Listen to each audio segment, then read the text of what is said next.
আসসালামু আলাইকুম ওয়া রাহমাতুল্লাহি ওয়া বারাকাতুহু। আলহামদুলিল্লাহি রাব্বিল আলামিন ওয়াস সালাতু ওয়াস সালামু আলা রাসূলিহিল কারীম ওয়া আলা আলিহি ওয়া সাহবিহি আজমাইন। আজকের বৈঠকে আপনাদেরকে প্রস্রাব পায়খানার আদব দ্বিতীয় মজলিস বা দ্বিতীয় পর্ব এ নিয়ে আমরা কিছু কথা আলোচনা করব। প্রস্রাব পায়খানার একটা আদব হলো যে প্রস্রাব পায়খানা করতে যখন বসবেন তখন যেন আপনার সামনে কেবলা না পড়ে অথবা পিছনে কেবলা না পড়ে। যেহেতু আল্লাহর নবী সাল্লাল্লাহু আলাইহি ওয়াসাল্লাম আমাদেরকে কাজ করতে নিষেধ করেছেন, কিসের জন্য? কেবলার সম্মানের জন্য। আবু আইয়ুব আনসারী কর্তৃক বর্ণিত, নবী সাল্লাল্লাহু আলাইহি ওয়াসাল্লাম বলেছেন, ইজা আতাইতুমুল গায়তা ফালা তাস্তাকবিলুল কিবলাতা ওয়ালা তাস্তাদবিরুহা বিবাউলিন ওয়ালা গায়াতিন বিবাউলিন ওয়ালা গায়াতিন ওয়ালাকিন শাররিকু আও গাররিবু। তোমরা যখন প্রস্রাব পায়খানাতে আসবে তখন কিবলাকে সামনে করো না এবং পিছনেও করো না, পেশাব করার সময় আর না পায়খানা করার সময়, বরং তোমরা পূর্ব দিকে মুখ করে বসো, না হয় পশ্চিম দিকে মুখ করে বসো। তাহলে হুজুর এই হাদিসটা যদি বাংলাদেশে চালু করা হয় কি হবে? তাহলে পরস্পর বিরোধী হয়ে যাবে, তাই না? যেহেতু এটা মদিনার কথা, মদিনায় বলা হয়েছে, সুতরাং মদিনার কেবলা কোন দিকে? উত্তর দিকে না দক্ষিণ দিকে? দক্ষিণ দিকে। মদিনা থেকে দক্ষিণে হলো মক্কা। তাহলে উত্তর দক্ষিণে বসা হবে না মদিনাতে। বাকি কেবলার চারপাশে যে সমস্ত লোকরা আছে তারা যদি কেবলার সম্মান করতে চায় তাহলে তাদের যেদিকে কেবলা আছে সেদিকে বসবে না। তাদের উত্তরে কেবলা থাকলে উত্তর দিকে পিঠ করে বা পেছন করে বা সামনে করে বসবে না। ঠিক এইরকমই দক্ষিণে থাকলে এরকম। আর যদি আমাদের দেশের মতো হয়, আমাদের দেশের কেবলা হচ্ছে পশ্চিমে, সুতরাং আমরা পশ্চিম দিকে অথবা পূর্ব দিকে মুখ করে বসতে পারি না। আমরা কোন দিকে মুখ করে বসবো? আমরা হয় উত্তর দিকে আর না হয় দক্ষিণ দিকে। পক্ষান্তরে কিবলার তাজিম প্রদর্শন করলে সওয়াব রয়েছে। আপনি যদি কেবলার তাজিম করেন, আপনি দেখবেন অনেক ক্ষেত্রে কেবলার তাজিম হচ্ছে, কেবলা হচ্ছে আল্লাহর প্রতীক, কাবা হচ্ছে আল্লাহর প্রতীক। ওমা ইউআযযিম শাআইরাল্লাহ ফাইন্নাহা মিন তাকওয়াল কুলুব। আল্লাহ কোরআনে বলছেন, যে ব্যক্তি আল্লাহর প্রতীকের সম্মান করে সেটা হলো হৃদয়ের তাকওয়ার পরিচয়। সুতরাং আপনি কেবলার সম্মান করবেন। এখন হুজুর বলবেন, হুজুর কেবলা দিকে মুখ করে কেবলা দিকে পা করে শোয়া যাবে কিনা, কেবলা দিকে পা করে বসা যাবে কিনা? মসজিদে যেমন দেখবেন অনেকে বসে কেবলা দিকে পা করে। তারপরে দেশে অনেক বাড়ি আছে যে কেবলা দিকে পা করে শুতে হয়। তো সেই সব জায়েজ কিনা এইসব ব্যাপারে স্পষ্ট কোনো হাদিস নেই। যেমন প্রস্রাব পায়খানার ব্যাপারে হাদিস আছে। এখন যদি আমাদের আদব এটা হয় যে কেবলার দিকে পা করে, এটা আদবের খেলাফ, আপনি অন্যদিকে ঘুরে শোন। কিন্তু কেবলা দিকে পা করা করে নামাজ পড়ার হাদিস আছে। যদি কোনো ব্যক্তি অসুস্থ হয়, সে চিত হয়ে শুয়ে আছে, তো তাকে যদি নামাজ পড়তে হয়, কিভাবে নামাজ পড়বে? কেবলা দিকে পা করবে আর বালিশ দিয়ে মাথাটা উঁচু করে নেবে, কিংবা আমাদের হাসপাতালে যে খাটগুলো দেখেছেন এইভাবে ওঠানামা করা হয়, তো একটু তুলে দেবে, কেবলা দিকে পা করে নামাজ পড়বে। তাহলে বোঝা গেল যে ক্ষেত্রে কেবলার সম্মানে পাটা বাড়ানো নিষেধ না। কিন্তু যদি আপনি মসজিদে বসে আছেন কিংবা বাসায় বসে আছেন পশ্চিম দিকে পা করে, আপনি যদি না করেন তো আপনাকে বলা হবে না যেটা বিদআত, কারণ এটা একটা তাজিম, আপনি কেবলারই তাজিম করছেন। প্রস্রাব পায়খানা করার সময় যদি আপনি কেবলার তাজিম করে পিঠ কিংবা মুখ করে না বসেন তাহলে তার সওয়াব আছে। কি সওয়াব আছে? রাসূলুল্লাহ সাল্লাল্লাহু আলাইহি ওয়াসাল্লাম বলছেন, মান লাম ইস্তাকবালিল কিবলাতা ওয়া লাম ইস্তাদবিরহা ফিল গায়াতি কুতিবা লাহু হাসানা ওয়া মুহিয়া আনহু সাইয়্যাহ। যে ব্যক্তি প্রস্রাব পায়খানা করার সময় কেবলা মুখ করে অথবা পেছন করে বসবে না, তার জন্য এর দরুন রয়েছে একটি নেকি। তার নেকির খাতায় একটা নেকি লেখা হবে এবং গুনাহ খাতা থেকে একটা গুনাহ মোচন করা হবে। তাহলে কিবলার ব্যাপারটা বুঝতেই পাচ্ছেন। আর একটা কথা বলে রাখি, প্রকাশ থাকে যে বাইতুল মাকদেস বা মসজিদুল আকসার দিকে মুখ অথবা পিঠ করে বসা যাবে কিনা, কারণ আগে কিবলা ছিল, তাই না? ইসলামের শুরুতে কিবলা কোনটা ছিল? বাইতুল মাকদেস। বাইতুল মাকদেস কোথায় বাদশাহ? শাম বা ফিলিস্তিনে, জেরুজালেমে আছে, যেটা এখন ইহুদিরা দখল করে রেখেছে।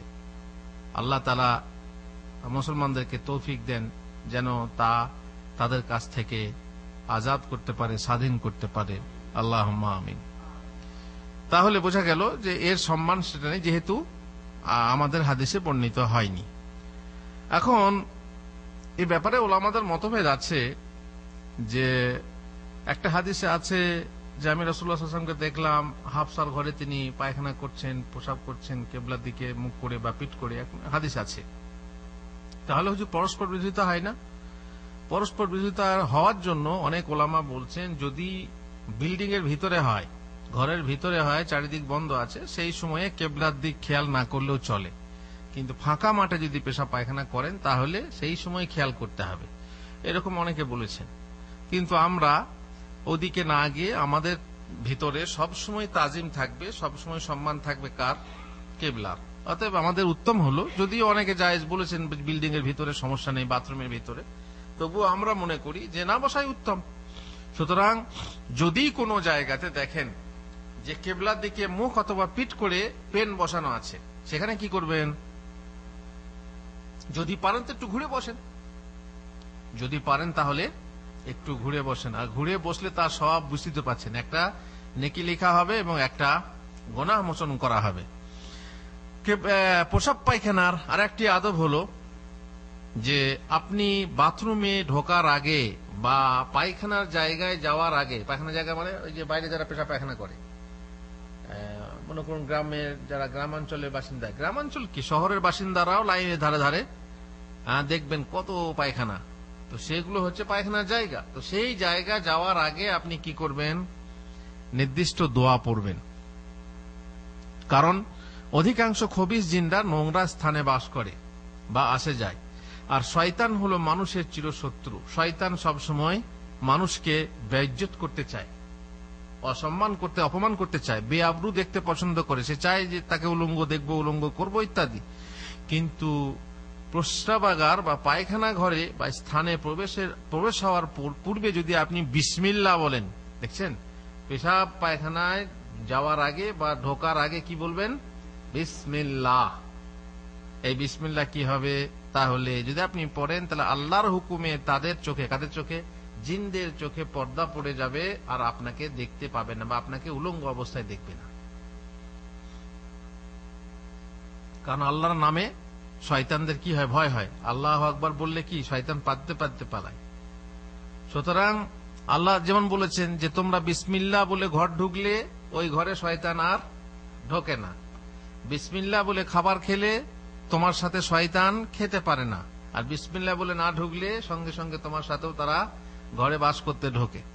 তো এই সময়ে যদি আপনি বাথরুমে যাওয়ার আগে যদি বিসমিল্লাহ বলে যান, তাহলে আপনি তো বাথরুমের ভেতরে গিয়ে নগ্ন হবেন, তাই না? উলঙ্গ হবেন, কাপড় সরাবেন। তাহলে সেখানে কেউ নেই, কেউ দেখছে না, কিন্তু দেখছে কে? শয়তান দেখছে। তা শয়তানের চোখে বিসমিল্লাহর জন্য পর্দা পড়ে যাবে এবং আপনাকে উলঙ্গ অবস্থায় দেখতে পাবে না। রাসূলুল্লাহ সাল্লাল্লাহু আলাইহি ওয়াসাল্লাম বলেছেন, সিতরু মা বাইনা আয়ুনিল জিন্নি ওয়া আওরাতি বানি আদম ইযা দাখালা আহাদুহুমুল খালা আন ইয়াকুলা বিসমিল্লাহ। তার মানে যে যখন তারা আদম সন্তান যখন বাথরুমে প্রবেশ করে এবং উলঙ্গ অবস্থায় আছে, তখন তাদের চোখের মানে জিন বা শয়তানের চোখে এবং তাদের এই লজ্জাস্থানের মাঝে কি পড়ে যায়? পর্দা পড়ে যায়। ফলে তারা দেখতে পারে না। কি বলতে হবে? বিসমিল্লাহ। এখানে বিসমিল্লাহির রহমানির রহিম বলার প্রয়োজন নেই। কি? বিসমিল্লাহ, বিসমিল্লাহ। তারপর শয়তানের অনিষ্ট থেকে পানাহ চাইবে। কি বলবে? আল্লাহুম্মা ইন্নী আউযু বিকা মিনাল খুবুসি ওয়াল খাবাইস। আল্লাহুম্মা ইন্নী আউযু বিকা মিনাল খুবুসি ওয়াল খাবাইস। হে আল্লাহ, নিশ্চয় আমি পুরুষ ও নারী খবিস জিন হতে। কারণ সব জিন আসবে না নোংরা জায়গাতে, মোমেন জিনরা, ভালো জিনরা আসবে না। যেমন মানুষও খবিস আছে। আপনারা বলুন, ওই যে সমুদ্র তীরে কারা যায়? অর্ধনগ্ন না, ফুল নগ্ন, কেবল সামান্য কিছু কাপড় থাকে গায়ে। এমন পুরুষ তো দূরের কথা, মহিলারা সেখানে কি করে? সেখানে সমুদ্রে অথবা সূর্যের গোসল করে, সূর্যের পানিতে গোসল করে, সেখানে উলঙ্গ, সেখানে কারা যাবে? সবাই যাবে? সেখানে তো মুমিনরা যেতে পারে না। অতএব এইরকম জায়গা আছে প্রসাব পায়খানাতে, নোংরা জায়গাতে কারা জিন আসে, কিন্তু সব জিন না, বরং ওয়ান্না মিন্না সালিহুন ওয়া মিন্না দুনা যালিক, ওয়ান্না মিন্নাল মুসলিমুনা ওয়াল কাসিতুন। দুই শ্রেণীর মানুষ আর দুই শ্রেণীর আমাদের মতো সমাজ আছে জিনের। অতএব খারাপ জিনরা এইসব জায়গায় আছে। এই জন্য খবিস জিনরা, খবিস নারী, খবিস পুরুষ জিন আপনার এই সময় আসে। আপনারা জানেন জিন পায়, তাই না? জিন পাওয়া বলে না? জিন পায় মানে জিন মানুষের প্রতি আকৃষ্ট হয়। কেন আকৃষ্ট হয়? যেমন মানুষ মানুষের প্রতি আকৃষ্ট হয়। মানুষ মানুষকে কেন ভালোবাসে? সুন্দরী নয় অথচ তাকে ভালোবাসে কেন? বলে আমার চোখ নিয়ে দেখো সে বিশ্ব সুন্দরী, বলে না? কেন? তাকে ভালো লাগা থেকে ভালোবাসা হয়। এটা আপনারা জানেন। ভালোবাসা কেন হয়? ভালো লাগা থেকে। কোন একটা বিষয় ভালো লেগে গেছে, তার কথা, তার হাসি, তার কোনো আচরণ, কোনো ব্যবহার, কোনো ভালো লেগে গেছে, বাস ভালোবাসে ফেলল। তো এই হঠাৎ ভালোবাসার কারণে বা কোন একটা এমন জিনিস দেখেছে তার, যে তার দেখে ভালো লেগে গেল। তেমনি জিনও মানুষের প্রতি আকৃষ্ট হয়। সাধারণত এই ক্ষেত্রে পুরুষ জিন কার প্রতি আকৃষ্ট হয়? মহিলার প্রতি। মহিলার কোন রূপ দেখেছে, মহিলাকে উলঙ্গ অবস্থায় দেখেছে, অথবা মহিলা এমন সময় তাকে দেখেছে যে সময় সুগন্ধ মেখেছিল, বাস তাকে ভালো লেগে গেল, বাস তাকে পেয়ে গেল, আকৃষ্ট হয়ে গেল। আর দ্বিতীয় কারণ হলো যে সেই মহিলা তাকে কষ্ট দিয়েছে, সে কোথাও ছিল সে জানে না। এখন কষ্ট দিয়েছি আমি তো জানি না তুমি ওখানে আছো, তুমি ইঁদুর হয়ে আছো, না বিড়াল হয়ে আছো, না কুকুর হয়ে আছো, না টিকটিকি হয়ে আছো। আমি হয়তো গরম পানি ছুড়ে দিলাম, কিংবা পানি ছুড়ে নেটো পানি ছুড়ে দিলাম, কিংবা ঝাঁটার বাড়ি মারলাম।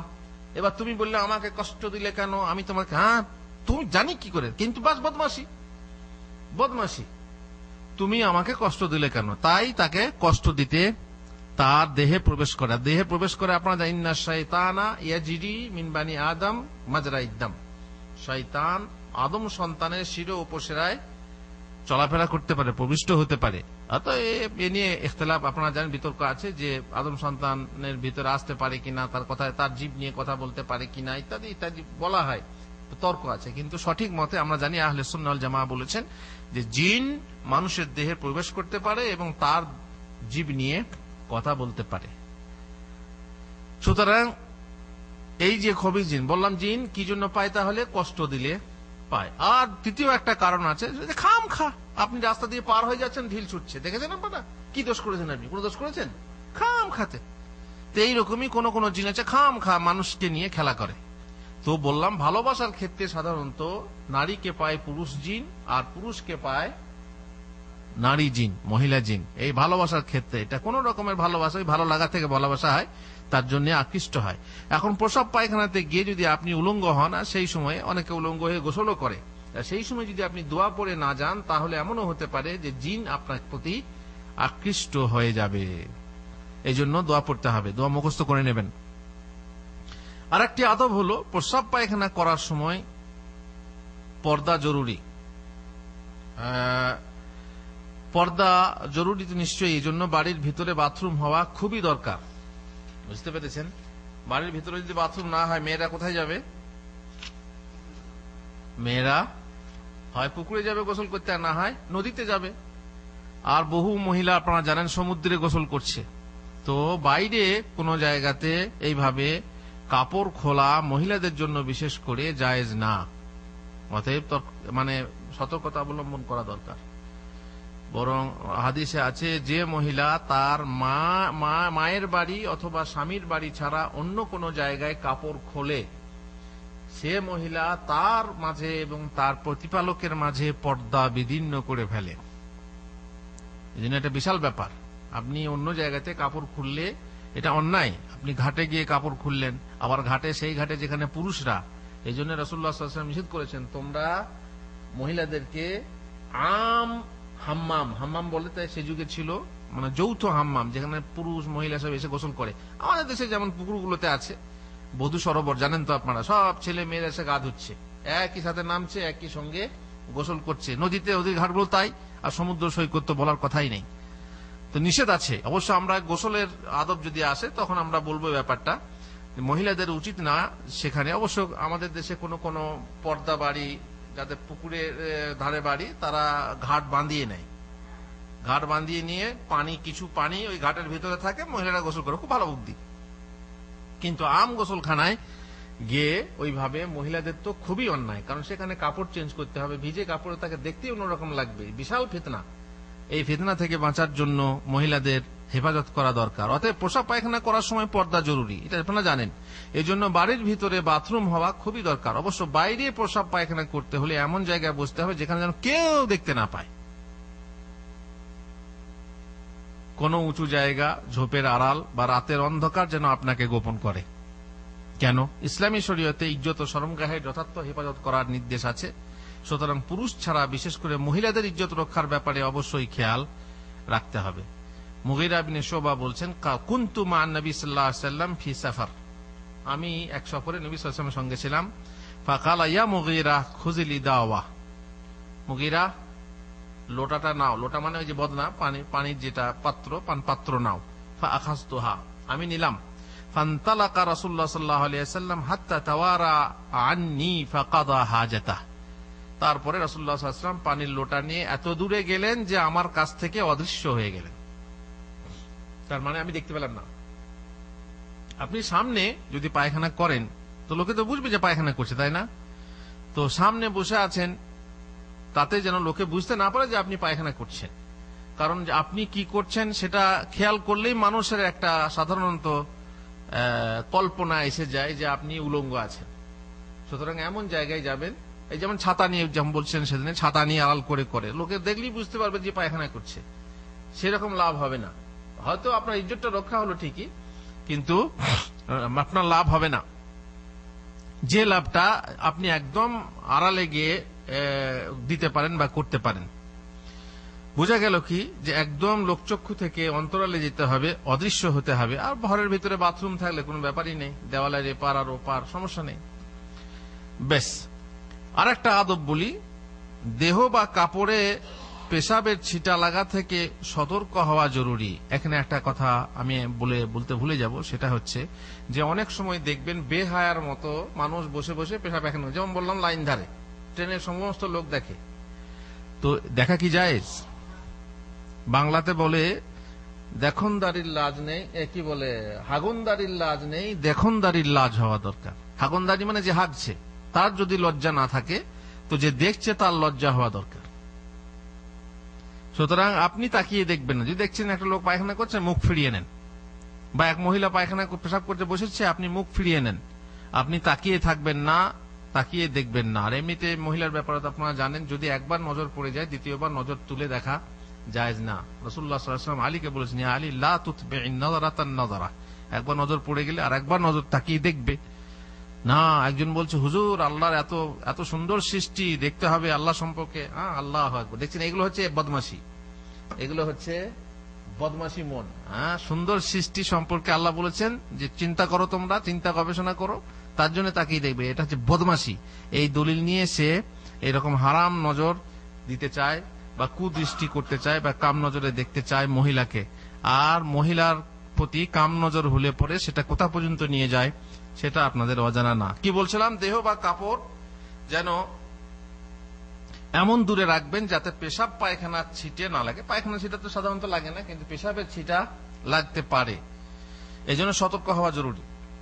বিশেষ করে যারা প্যান্ট খুলে পাইপ বের করে পেশাব করে বা দাঁড়িয়ে দাঁড়িয়ে পেশাব করে, তাদের জন্য এটা বলা যাবে যে আপনারা বিশেষ করে যারা দাঁড়িয়ে পেশাব করেন তাদের খেয়াল করা উচিত যাতে মানে পেশাবের ছিটা আপনার পায়ে কিংবা প্যান্টে লেগে না যায়। আর শুধু নিজের পেশাবও না, আপনি যে কোনো পেশাব থেকে দূরে থাকবেন। আপনার বাচ্চা পেশাব করে দিচ্ছে, তো বাচ্চার পেশাবের হুকুম তো আপনারা জানেন যে যতক্ষণ মায়ের বুকের দুধ খাবে ততক্ষণ পানির ছিটা দিলেই হবে ছেলের ব্যাপারে। আর যখনই মায়ের দুধ ছাড়া অন্য কোনো খাবার খাবে তখন উপায় নেই, ধুতে হবে। তেমনি মেয়ের পোশাক, মেয়ের পেশাবেও আপনাকে ধুতে হবে। আপনি খেয়াল করছেন না, ওই কাপড়েই ওই শাড়িতেই নামাজ পড়ছেন, নামাজ হবে? নামাজ হবে না, নাপাক অবস্থায় নামাজ হয় না। এই জন্য খেয়াল করতে হবে যাতে আপনার নামাজটা বাতিল না হয়ে যায়। আর আপনি পেশাব করলেন, খেয়াল করলেন না, সেই ক্ষেত্রে আপনার নামাজ হবে না। কার বুঝতেই পাচ্ছেন যে এ ব্যাপারে হাদিসে এসেছে পেশাবের ছিটা থেকে না বাঁচার জন্য কিসের আযাব হয়? কবরে আযাব হয়। একবার রাসূলুল্লাহ সাল্লাল্লাহু আলাইহি সাল্লাম এক বাগানের পাশ দিয়ে পার হয়ে যাচ্ছিলেন মদিনায় কিংবা মক্কা, যাই হোক। ফাসামিয়া সাউতা ইনসানাইনি ইউআযাবানি ফি কুবুরিহিমা, শুনলেন কবরস্থানের ধারে, কবরে গিয়ে দেখছেন দুটো কবরে কি হচ্ছে? আযাব হচ্ছে। ফাকাল নবী সাল্লাল্লাহু আলাইহি ওয়াসাল্লাম, কিভাবে শুনলেন? আল্লাহ শোনালেন।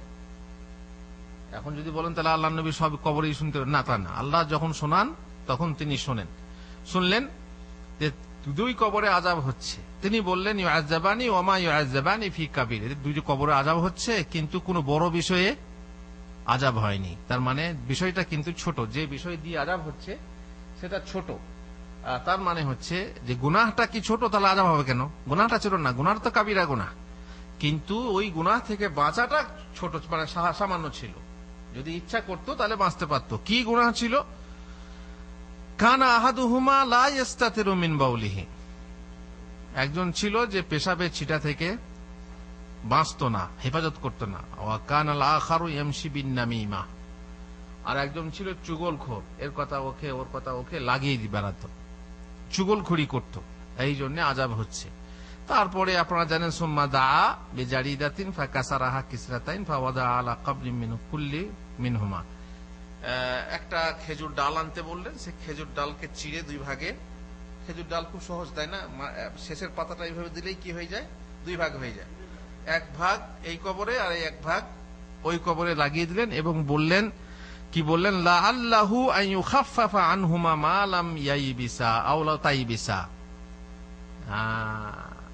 আল্লাহ তাআলা সম্ভবত আল্লাহ তাআলা এদের কবরের আযাব হালকা করবেন যতক্ষণ পর্যন্ত এই খেজুরের ডাল ভিজে থাকবে বা শুকিয়ে যাবে না। বুঝতে পারছেন? অতএব এইখান থেকে আমাদের দেশে চালু হয়ে গেছে খেজুর ডাল গাড়া। তো খেজুর ডাল গাড়ে ঠিকই, কটা গাড়ে? 5টা। আল্লাহ নবী কি করলেন? একটা ডালকে ফেড়ে দুই ভাগ করলেন।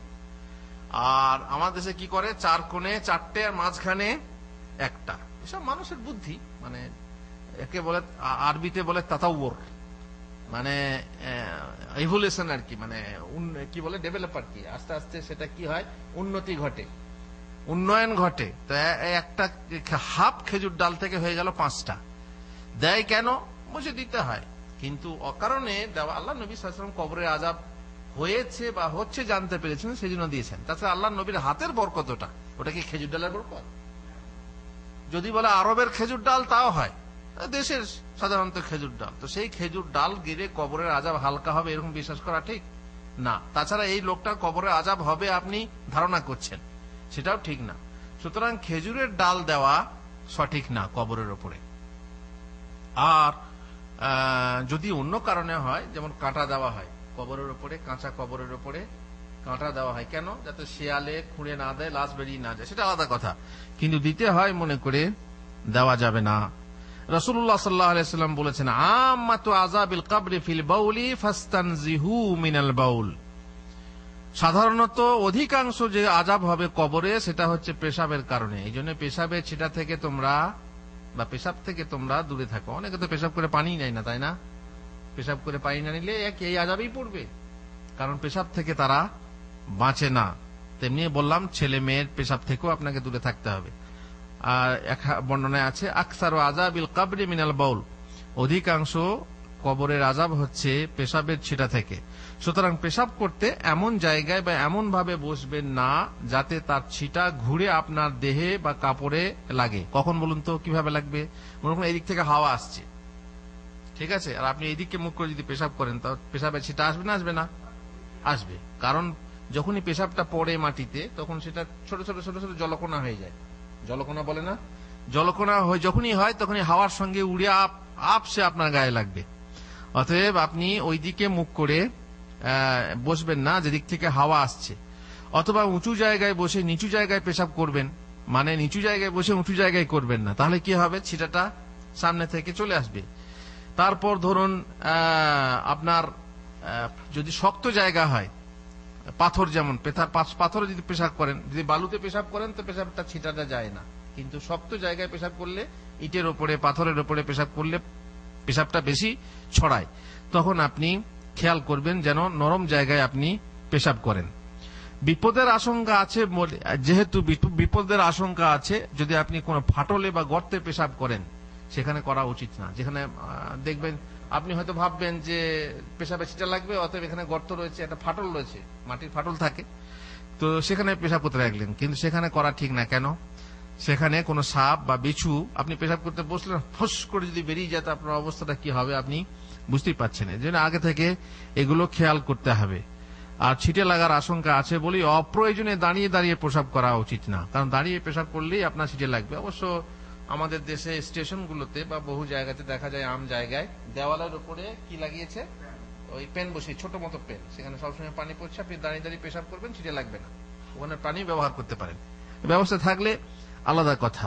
আর এই কথা বলা হয়েছে যে প্রয়োজনে দাঁড়িয়ে পেশাব করা যায়।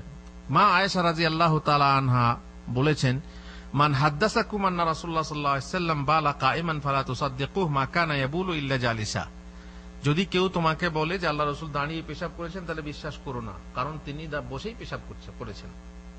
এটা মা আয়েশার হাদিস। সত্যি বসেই পেশাব করা উচিত, কিন্তু প্রয়োজনে যদি হয়, প্রয়োজন হয়, যেমন আছে ইনতাহান নবী সাল্লাল্লাহু আলাইহি ওয়াসাল্লাম ইলা সুবাতাতি কওমিন ফাবালা কাইমা, নোংরা জায়গায় গেলেন, সেখানে দাঁড়িয়ে পেশাব করলেন, সেখানে নোংরা আছে বলে, অতএব প্রয়োজনে আপনি করতে পারেন। তো যেমন পানি পান করার কথা বলেছিলাম, যে বসে পান করাই উচিত, কিন্তু দাঁড়িয়ে পান করা জায়েজ।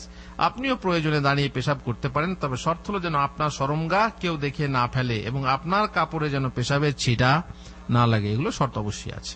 অন্য একটা আদবে যাই, প্রসাব পায়খানার কাজে বাম হাত ব্যবহার করবেন পরিষ্কার করার কাজে, কারণ সাধারণত রাসূলুল্লাহ সাল্লাল্লাহু আলাইহি ওয়াসাল্লাম ডান হাতকে ভালো জিনিসের জন্য আর বাম হাতকে নোংরার জন্য ব্যবহার করতেন। লেনদেন, পানাহার করা, পবিত্র রুচিকর জিনিস ধারণ করার জন্য ডান হাত, আর পবিত্রতা অর্জন করা, অপবিত্র ঘৃণিত জিনিস ধারণ করার জন্য বাম হাত ব্যবহারই মানুষের প্রকৃতি রুচিসম্মত কাজ। বলে হ্যাঁ, ডান হাতটা কি করলো, বাম হাতে খাবো না কেন? তো বাম হাতে পায়খানাও সাফ করো, ডান হাতে পায়খানাও সাফ করো, ডান হাতটা ক্ষতি কি করলো, এরকম তো বলা উচিত না। রাসূলুল্লাহ সাল্লাল্লাহু আলাইহি ওয়াসাল্লাম বলেছেন, ইজা শারিবা আহাদুকুম ফালা ইয়াতানাফাস ফিলিনা ওয়া ইজা আতাল খালা ফালা ইয়ামাসসা যাকারাহু বিয়ামিনিহি ওয়া লা ইয়াতামাসসাহু বিয়ামিনিহি। যখন তোমরা পেশাব পায়খানা করতে আসবে, তখন বাম হাত দিয়ে কি তোমার লজ্জাস্থান ধরবে, ডান হাত দিয়ে ধরবে না। আর পেশাবে পায়খানায় পানি নেওয়ার সময় কি ব্যবহার করবে? বাম হাতটা ব্যবহার করবে, বা টিস্যু দিয়ে মোছার সময় কিংবা ঢেলা দিয়ে মোছার সময় কি কোন হাতটা? বাম হাতটা ব্যবহার করবে। সুতরাং প্রসাব করার সময়, পায়খানা করার সময়, যে কোনো সময়ে পরিষ্কার পরিচ্ছন্ন করার সময় ডান হাত ব্যবহার করা যাবে না। আর একটা আদব, পানি দ্বারা পবিত্রতা অর্জন করা যায়, তেমনি প্রয়োজনে মাটির ঢেল বা ঢেলা ইত্যাদি দ্বারাও পবিত্রতা অর্জন হয়। বুঝতে পারলেন? মহানবী সাল্লাল্লাহু আলাইহি ওয়াসাল্লাম পবিত্রতা অর্জনের জন্য মাটির ঢেলা ব্যবহার করেছেন, যেমন তিনি কেবল পানি ব্যবহার করেছেন। ঢেলার থেকে পানি ব্যবহারে অধিক পবিত্রতা আছে, ঠিক না ভুল? কারণ ঢেলাতে আপনি যতই মোছেন অতটা পরিষ্কার হবে না যতটা পানিতে হয়।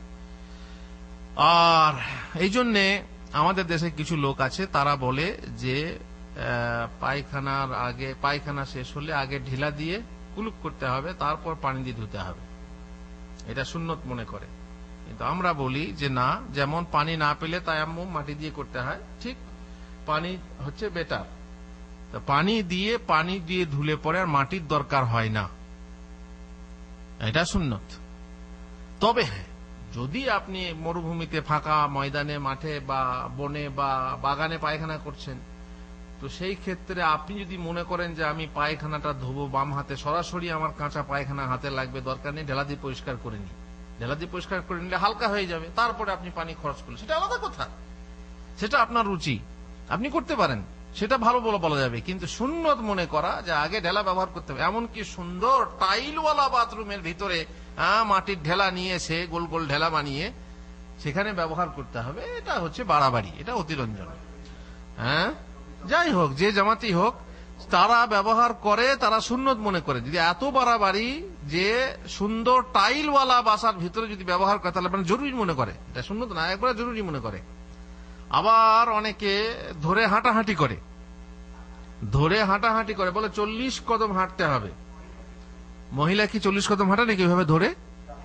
হ্যাঁ, শুধু পুরুষরা করে। যাই হোক, এগুলো হচ্ছে বাড়াবাড়ি। যার ঝরার রোগ আছে সে বেচারি হয়তো কোন রকম ভাবে সে একটু বসবে, অপেক্ষা করবে, তারপরে বলে না উঠে দাঁড়ালি একটু ঝরে। সবারই তো ঝরে না, সবারই অভিজ্ঞতায় নেই, কারো কারো অভিজ্ঞতা, তো সে আর একবার ধুয়ে নেবে, কিংবা টিস্যু থাকলে টিস্যু দিয়ে মুছে নেবে।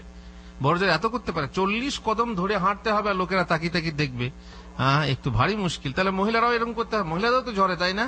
নাকি মহিলাদের ঝরে না জানি না। তারা যা কি মশলা দেয়, আমাকে লোকে বলছে এরকম দেখেছি 40 কদম হাঁটে। আল্লাহুল মুস্তাআন, সব বাড়াবাড়ি। যাই হোক, তাহলে তারা কোত্থেকে বলে হুজুর? তারা হাদিস বলে যে কি বলে, ফিহা না ফিহি রিজালুন ইউহিব্বুনা আন ইয়াতাতাহারু। হ্যাঁ, ফিহি না ফিহা হাফেজ সাহেব? ফিহি রিজালুন ইউহিব্বুনা আন ইয়াতাতাহারু। আল্লাহ তাআলা কুবা ওয়ালাদের প্রশংসা করে বলেছেন। কুবা কোথায়? মদিনার কুবা, যেখানে আল্লাহ নবী প্রথম মসজিদ বানিয়েছেন। যে মসজিদে একটা নামাজ পড়লে ওমরার সওয়াব হয়, সেই আশেপাশে বাসিন্দাদের প্রশংসায় আল্লাহ তাআলা বলেছেন যে তার মধ্যে কিছু লোক আছে যারা পবিত্র থাকতে পছন্দ করে। আল্লাহ রাসূল জিজ্ঞেস করলেন, তোমরা এমন কি করো যে আল্লাহ তাআলা তোমাদের পবিত্রতার প্রশংসা করেছেন? তারা বললেন যে আমরা পানি খরচ করার আগে ঢেলা ব্যবহার করি। এরকম একটা বর্ণনা পাওয়া যায়, বর্ণনা সহি না। অতএব এই বর্ণনা ভিত্তি করে আমরা এত বাড়াবাড়ি করতে পারি না, করার প্রয়োজন নেই। কারণ পানি হলো শ্রেষ্ঠ পবিত্রকারী, সুতরাং সেখানে ঢেলাকে নিয়ে আসার কোনো প্রয়োজন নেই। অতএব এই বর্ণনাকে কেন্দ্র করে আমরা এ বাড়াবাড়ি করতে পারি না। অবশ্য মাটির ঢেলা না পাওয়া গেলে পাথর, টিস্যু ইত্যাদি দ্বারাও প্রসাব পায়খানা পরিষ্কার করা যায়। তবে পশুর হাড় ও শুকনো গোবর দ্বারা পবিত্রতা অর্জন করা যায় না। আপনি পানি পেলেন না, মাটি ব্যবহার করতে হবে। সেক্ষেত্রে মাটি পেলেন না, তখন কি করতে হবে? পাথর ব্যবহার করতে পারেন, টিস্যু ব্যবহার করতে পারেন। টিস্যু মানে বর্তমানে যে কাগজের রুমাল, ব্যবহার করতে পারেন। আর পশুর হাড় কিন্তু ব্যবহার করা যাবে না। পশুর হাড় কেন ব্যবহার করা যাবে না? যেহেতু তা জিনদের খাবার। আল্লাহ আলাম কিভাবে খাবার, কারণ তো হাড় আমরা পড়েই থাকতে দেখি। জিনদের খাবার হয় তো পায়খানার জন্য ব্যবহার করবো কেন? তো আগেই খেয়ে নেবে, কিন্তু আল্লাহ জানে। সেটা আমরা শুধু হাদিসে জানি যে হাড্ডি হচ্ছে জিনদের বা জিনদের পশুদের খাদ্য। আল্লাহ আলাম। যাই হোক, তাতে পবিত্রকরণের বৈশিষ্ট্য নেই, অথবা তা জিন জাতির খাবারে বলা হয়েছে, কারণ হাড্ডির মধ্যে পবিত্রকরণের বৈশিষ্ট্য নেই। তদনুরূপ মানুষের খাদ্যকে প্রসাব পায়খানা পরিষ্কার করার কাজে ব্যবহার করা যাবে না। মানুষের খাদ্য, মনে করুন শুকনো রুটি, আপনারা দেখেছেন সৌদি আরবের দরজায় দরজায় শুকনো রুটি, কিংবা মরুভূমিতেও পড়ে থাকে শুকনো রুটি।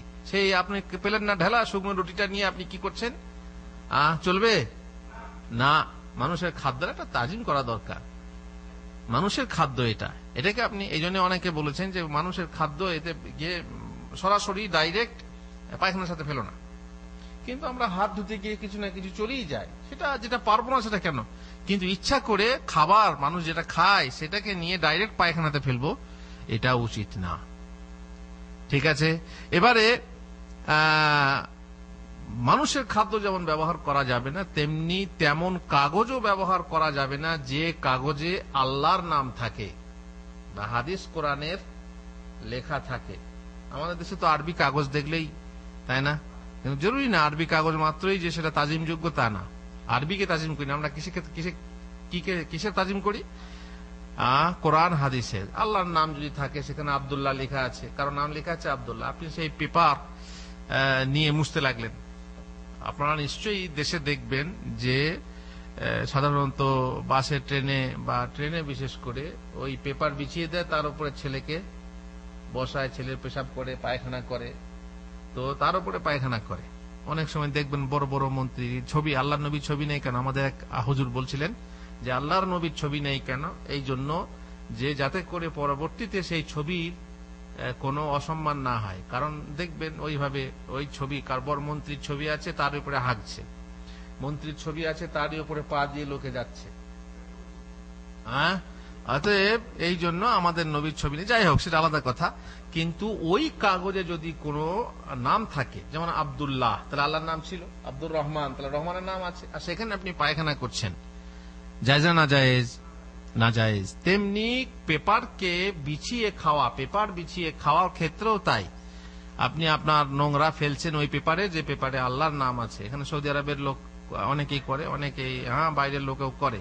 সুতরাং এটা উচিত না, পেপার বিছিয়ে খাবেন না, কারণ তাতে আল্লাহর নাম থাকতে পারে, আর আল্লাহর নামের তাজিম করা সকলের জন্য জরুরি। ওমাই ইউআযযিম শাআইরাল্লাহি ফাইন্নাহা মিন তাকওয়াল কুলুব। আল্লাহ তাআলার কোন প্রতীককে যদি আপনি সম্মান দেন, সেটা হচ্ছে তাকওয়ার পরিচয়। আর একটা আপনার আদবের দিকে যায়, ঢেলা ব্যবহারকালে একটি বা দুটিতে পরিষ্কার হয়ে গেলেও কমসে কম 3টি ঢেলা ব্যবহার করতে হবে। আর যদি পরিষ্কার না হয় তাহলে বেজোর ঢেলা ব্যবহার করতে হবে, 5টা 7টা, ঠিক আছে। কমসে কম কয়টা? 3টা। 3টির বেশি প্রয়োজন হলে 5টা ও 7টি ব্যবহার করা যায়। সালমান রাদিয়াল্লাহু তাআলা আনহু, সালমানকে আরবি না আজমি? সালমান আজমি, ফারসি। তিনি বলছেন, তাকে যে বলা হলো মানে খ্রিস্টানদের, কারণ আগে তিনি খ্রিস্টান ছিলেন, তো খ্রিস্টানদের লোকই হয়তো অমুসলিম কেউ বলল, হ্যাঁ তোমাদের নবী দেখছি আল্লামাকুম নবিয়্যুকুম কুল্লা শাই হাত্তাল খিরাআহ, তোমাদের নবী সব কিছুই শেখায়, এমনকি পেশাব পায়খানা কিভাবে করবে তাও শেখায়। এটা অবাক, মানে তুচ্ছ ভাবছে আর কি, এই পেশাব পায়খানা বলছে। হ্যাঁ আমাদের নবী আমাদেরকে কালা আজাল, হ্যাঁ আমাদেরকে শিখিয়েছেন, আমাদের পেশাব পায়খানা পর্যন্ত শেখান। লাকাদ নাহানা, আমাদেরকে নিষেধ করেছেন রাসূলুল্লাহ সাল্লাল্লাহু আলাইহি ওয়াসাল্লাম, আন নাস্তাকবিলাল কিবলা বিগায়াতিন আও বাউল, পেশাব পায়খানা করার সময় যেন কিবলাকে সামনে না করি। ওয়া আন লা নাস্তানজিয়া বিল ইয়ামিন, ডান হাত দিয়ে লজ্জাস্থান স্পর্শ না করি।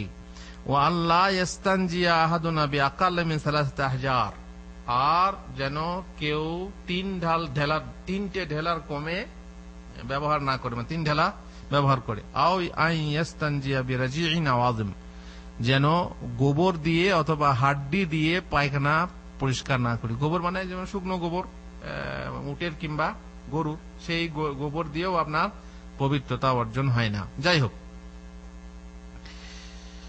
তোমাদের কেউ যখন প্রসাব পায়খানার পর ঢেলা ব্যবহার করে তখন সে যেন বেজোর ঢেলা ব্যবহার করে। এটা অন্য বর্ণনার কথা। প্রকাশ থাকে যে প্রসাব পায়খানার পর সরাসরি হাত যাতে পায়খানা না লাগে সেই ভয়ে মাঠে ঢিল ব্যবহার করা, পায়খানা মুছে নেওয়ার পর পানি দিয়ে পায়খানাদার ধুয়ে ফেলা দূষণীয় নয়, এক কথা আগেই বলা হয়েছে। দূষণীয় অতিরঞ্জন হলো পানি থাকা সত্ত্বেও তা বাথরুমের ভিতরেও জরুরি মনে করা। এই কাজের জন্য স্পেশাল ভাবে ঢেলা প্রস্তুত করে মার্বেল পাথরের বাথরুমের ভিতরেও ব্যবহার করা। তদনুরূপ অতিরঞ্জন বিদাত হলো লোকের সামনেও শরমের মাথাকে শরম গায়ে ঢিল লাগিয়ে ধরে থেকে 40 কদম হেঁটে হেঁটে বেড়ানো, কথা আগেই বলা হলো। বেশ একটা আদব বলছি, প্রসাব পায়খানা করা অবস্থায় দুইজনের লজ্জাস্থান খুলে রেখে কথা বলা উচিত না। দুই বন্ধুতে, অবশ্য বন্ধুতে হয় না, বেশিরভাগ মহিলাদের হয়। পাড়া গ্রামের মহিলারা পেশাব পায়খানা করতে গেল, হয় যায় না হয়তো বউ শাশুড়িতে, আর না হয়তো বান্ধবী গিয়ে বাস দুজনে বসলে এখানে আর ওখানে, ওদিকে পায়খানা চলছে ওদিকে গল্পও চলছে, বুঝতে পারছেন? এইরকম সাধারণত মহিলাদের হয়ে থাকে। এটা জায়েজ না জায়েজ? না জায়েজ। রাসূলুল্লাহ সাল্লাল্লাহু আলাইহি ওয়াসাল্লাম বলেছেন, লা ইয়াখরুজুর রাজুলানি ইয়াদরিবানিল গায়ত কাশিফাইনি আন আওরাতিহিমা ইয়াতাহাদ্দাসানি ফাইনাল্লাহ আযজা ওয়া জাল্লা ইয়ামকুতু আলা যালিক। তোমাদের মধ্যে কেউ যে দুজন ব্যক্তি পেশাব পায়খানা বা পায়খানা করতে নিজের শরমগাহ খুলে বা কি বলে আপনার লজ্জাস্থান খুলে না বসে তারা গল্প করতে থাকবে, আর এই অবস্থা দেখে আল্লাহ তাআলা রাগ করেন, ক্রোধান্বিত হন, রাগান্বিত হন। অতএব এটা জায়েজ না। বিশেষ করে এটা মহিলাদেরকে বোঝা উচিত। বিশেষ পাড়া গ্রামে, এমনি তো শহরের মাশাআল্লাহ যাদের বাথরুম আছে তাদের ব্যাপার আলাদা। যারা বাইরে গিয়ে রাত্রেবেলা পেশাব পায়খানা করে, আল্লাহর নবীর যুগে তো বাইরেই বেশিরভাগ পেশাব পায়খানা করে, তাই না? বেশ, আর একটা আদব বলি। পেশাব পায়খানা ঘরে প্রবেশ করার সময় বাম পা আগে বাড়ানো এবং সেখান হতে বের হওয়ার সময় ডান পা আগে বের করা বিধেয় হওয়ার কোনো দলিল নেই। এটা কোনো দলিল নেই। অবশ্য কিয়াস ব্যবহার করে অনেকে এটিকে বিধেয় মনে করেন। যেহেতু ভালো জায়গা, মসজিদে প্রবেশ করার সময় কোন পা আগে বাড়াতে হয় দলিল আছে, ডান পাটা আগে বাড়াতে হয়, বের হওয়ার সময় বাম পাটা আগে বের করতে হয়। সুতরাং খারাপ জায়গায় প্রবেশ ও সেখান হতে বের হওয়ার সময় তার বিপরীত হওয়াই বাঞ্ছনীয় বলে অনেকে মনে করেন যে পায়খানা ঘর যখন ঢুকবে তখন বাম পাটা আগে বাড়াবে, যখন বেরোবে ডান পাটা আগে বেরোবে। বেশ, অনুরূপ পেশাব পায়খানার সময় বাম পায়ের উপর ভরনা দিয়ে বসার একটা হাদিস আছে, বলে যে বাম পায়ের উপরে ভরনা দিয়ে বসতে হয়, এটা সুন্নত। কারণ বাম পায়ের উপরে ভরনা দিয়ে বসলে নাকি পায়খানা পরিষ্কার হয় না। এসব কথা ভুল কথা, না বৈজ্ঞানিক ভাবে আর না হাদিসি ভাবে, হাদিসও সহি না। জুতা পরে মাথা ঢেকে পায়খানা ঘরে প্রবেশ করারও হাদিস আছে। যখন পায়খানায় যাবে তখন জুতা পরে জরুরি যাওয়া। অবশ্যই এর একটা বৈজ্ঞানিক কারণ আছে, যে আপনার পা তো সাধারণত ফাটা ফাটা থাকে, আর বাথরুমে সাধারণত অনেক রকম ভাইরাস থাকে, কৃমি থাকে, আর সেই কৃমি যদি আপনার ওইখানে প্রবেশ করে তাহলে তাতে অনেক রকম অসুখ হতে পারে। এই জন্য জুতো পরে যাওয়া উচিত, খালি পায়ে যাওয়া উচিত না। তাছাড়া পা নোংরা হওয়ারও ভয় আছে, এটা ঠিক যুক্তিযুক্ত। বাকি মাথা ঢাকার যুক্তি কি? মাথা ঢেকে যেতে হবে, টুপি লাগাতে হবে, না হয়তো গামছা বেঁধে যেতে হবে, হাদিস সহি না। অবশ্য নোংরা জায়গায় জুতা পরে যাওয়া এটা হচ্ছে প্রকৃতিগত ব্যাপার। আর কয়েকটি কথা বলে আমি ছেড়ে দেবো। প্রসাব পায়খানা করাকালে হাঁচি হলে, পায়খানা করছেন, পেশাব করছেন, হাঁচি চলে এলো, তখন কি বলতে হবে? হ্যাঁ হবে সাহেব। বাথরুমের ভিতরে আলহামদুলিল্লাহ বলা হবে না, তাহলে কি বলতে হবে? জিকির করা যাবে না। অবশ্য মনে মনে করতে হবে, মনে মনে বলে নিলেন। তেমনি বাথরুমে বসে আছেন, আজান শুরু হলো, বাথরুমে বসে আছেন, আজান শুরু হলো, তখন আপনি আজানের জবাব দিতে পারেন না? অবশ্য মনে মনে আপনি দিতে পারেন। বাথরুমের ভিতরে যদি উজু করতে হয়, বিসমিল্লাহ বলা যাবে না, মনে মনে বলতে হবে, মনে মনে আপনি বলতে পারেন। বাথরুমে বসে আছেন, আপনার মোবাইলে মাশাআল্লাহ কোরআনের, খুব ভালো লোক আপনি, কোরআনের রিংটোন দিয়ে রেখেছেন। হ্যাঁ ঠিক না? ঠিক। কোরআনের রিংটোন দেবেন না, আজানের রিংটোন দেবেন না, কিংবা আল্লাহর নামে কোন দোয়ার রিংটোন দেবেন না, যেমন গান বাজনা দেবেন না। গান বাজনা তো এমনিতেই হারাম, আর কোরআনের এইসব দেবেন না। কেন? যেহেতু আপনি যে সময়ে স্ত্রী মিলনে ব্যস্ত আছেন কিংবা বাথরুমে আছেন আর মোবাইলটা বেজে উঠলো, সেই সময় কোরআনের আয়াত পড়ছে, অসম্মান হবে না? হবে না? অতএব এই ব্যাপারে খেয়াল রাখা বিশেষ জরুরি। আর প্রসাব পায়খানা করার সময় এমন কোন জিনিস আপনি সঙ্গে নিয়ে যাবেন না যাতে আল্লাহর নাম আছে। যেমন বলা হয় আল্লাহর নামের আংটি অনেকে পড়ে, অনেকে আল্লাহর নামের লকেট পড়ে, তো এগুলো খবরদার, একটু পড়া ঠিক না। যদি কোনো মহিলা এখানে আল্লাহর নামের লকেট পড়ে, আল্লাহর নামটা বুকের উপরে রেখেছে, আর বুক তো বুঝতেই পাচ্ছেন মহিলাদের কেমন, তারপর সে পাক না পাক বহু রকম আছে, আল্লাহর নামের লকেট কেন ব্যবহার করবে? যদিও টিভিতে বহু প্রচার হচ্ছে। তো যদি কারো থাকে কমসে কম বাথরুমে, আর বাথরুম নিজেই তুমি বাথরুম হয়ে বসে থাকে, অতএব না, ব্যবহারই করা যাবে না। সুতরাং আল্লাহর নামের লকেট, মোহাম্মদ নামের লকেট ব্যবহার করা উচিত না। আর মোহাম্মদের নামের লকেট যদি অন্য বিশ্বাসে ব্যবহার করলে এই হয়, তাহলে কি হবে? শিরক হয়ে যাবে। বা শেষ নম্বর আদব বলি, বাথরুম থেকে যখন বের হবেন তখন একটা দোয়া আছে। হ্যাঁ, কি দোয়া আছে? অনেকে আলহামদুলিল্লাহ কি পরে একটা পড়ে, সেটা সহি না, ছোট্ট একটা দোয়া, গোফরানাক। বের হয়ে এলেন, বলবেন গোফরানাক, মানে আল্লাহ তোমার ক্ষমা চাই। হুজুর, বাথরুম থেকে বের হয়ে এলাম, ক্ষমা চাইবো কেন? আমি কি কোনো অন্যায় করেছি? কেন এখানে আপনি নামাজ পড়লেন, সালাম ফেললেন, সালাম ফেরার পর আস্তাগফিরুল্লাহ কেন পড়েন 3 বার? আপনি কি কোনো অন্যায় করলেন? তাহলে এই কারণ খোঁজার দরকার নেই। ক্ষমা চাওয়া একটা ইবাদত। এই সময়ে আল্লাহর নবী বলেছেন যে ক্ষমা চাও। কারণ হিসাবে যদি আপনি জানতে চান, জানি না ঠিক কিনা, বলা হয় যে আপনি বাথরুমের ভিতরে এতক্ষণ থাকলেন, আপনি আল্লাহর জিকির থেকে বঞ্চিত ছিলেন, অতএব আল্লাহর জিকির থেকে এতক্ষণ বঞ্চিত থাকলেন, তার জন্য আল্লাহর কাছে ক্ষমা চাওয়া দরকার। আল্লাহ এতক্ষণ তোমার জিকির থেকে, তার মানে বোঝা গেল কি মুমিনদের সবসময় আল্লাহর জিকির করা উচিত, তাই না? বাথরুমে এতক্ষণ ছিলাম, আর এই জন্য বাথরুমে বেশিক্ষণ থাকা উচিত না। অনেকে দেখবেন বাথরুমের ভেতরে বসে মাঝতেই থাকে, আর পেছনে অপেক্ষা করছি, ও বেরোলে আমি ঢুকবো, সে অপেক্ষা করতেই থাকে। আর বিড়ি টানছে, বিড়িটা শেষ হবে, সিগারেট টানছে, সিগারেটটা শেষ হবে, তবে সে উঠবে। অনেকে ব্রাশ করে, দাঁতন করে, হ্যাঁ, ওদিকে চলছে আর না চলছে, হয়তো পায়খানা বন্ধ হয়ে গেছে, কিন্তু দাঁতটা মেজে নি, হ্যাঁ, পেছনে লাইন দিয়ে আছে, এটা হোঁশ নেই। কিন্তু যদি আবার আমার যে লজ্জাস্থানটা খোলা আছে, আমার গোপনাঙ্গ খোলা আছে, সেটা তো খেয়াল করতে হবে। এই জন্য মাকরুহ বলা হয়েছে যে তোমার কাজ হয়ে গেলে তুমি উঠে চলে এসো, তারপর তুমি গুল মাজো, বা গুল মাজা তো হারাম, তাই না? গুল মাজা হারাম, ব্রাশ করো, দাঁতন করো ইত্যাদি। যাই হোক, তাহলে বোঝা গেল কি যে সিগারেট বিড়ি কোথায় খাওয়া হয়? মসজিদে খাওয়া হয়। এই মসজিদে কেউ সিগারেট খাবে, বিড়ি খাবে? কিন্তু মসজিদের বাথরুমে খাবে। তাহলে সিগারেট বিড়ি খাওয়া ভালো না খারাপ? এইখান থেকে বোঝা যায় সিগারেট বিড়ি ভালো নয়। কারণ যে জিনিস মসজিদে খাওয়া হয় না, সে জিনিস বাথরুমে খাওয়া হয়, সে জিনিস নিশ্চয়ই ভালো না। যাই হোক, অন্য কথা। এখন কথা হলো কি, ক্ষমা চাইবেন কেন? যেহেতু এতক্ষণ আপনি আল্লাহর জিকির করেননি, তাই শেষকালে বলবেন গোফরানাক, আল্লাহ আমি তোমার কাছে ক্ষমা চাইছি, আল্লাহ আমাদেরকে ক্ষমা করুন। রব্বানা ইগফির লানা যুনুবানা وكفر عنا سيئاتنا وتوفنا مع الأبرار وصلى الله على نبينا محمد وعلى آله وصحبه أجمعين.